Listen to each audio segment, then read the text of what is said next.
Hi hello welcome to DS details Telugu. ఈరోజు మనం baby ఫుడ్లో వన్ మోర్ రెసిపీ చూస్తున్నామండి మష్రూమ్స్తో. దీనికోసం స్టవ్ మీద కడాయి పెట్టుకొని ఒక అర టేబుల్ స్పూన్ నెయ్యి వేసుకొని నెయ్యి కొంచెం మరిగాక సన్నగా చాప్ చేసుకున్నటువంటి ఒక మష్రూమ్ని వేసుకోండి. అలాగే గింజలు తీసేసినటువంటి టమాటోని కూడా చిన్న ముక్కని కట్ చేసుకొని వేసుకోండి. ఆ తర్వాత కొద్దిగా పసుపు, కొద్దిగా సాల్ట్ వేసుకొని కొంచెం ఫ్రై చేసుకోండి. కొంచెం బాగా మగ్గాక అప్పుడు కొద్దిగా జీరా పౌడర్ ఇవన్నీ వేసాక ఫ్రై చేసుకున్నాక కొంచెం వాటర్ కూడా యాడ్ చేసుకోండి. వాటర్ వేసాక మూత పెట్టేసేయండి.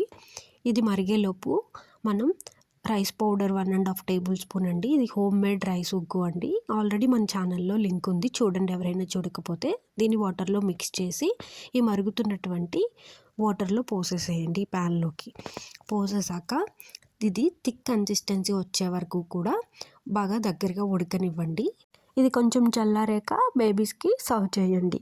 ఈ వీడియో నచ్చినట్లయితే లైక్ అండ్ షేర్ చేయండి. Thanks for watching. Please subscribe.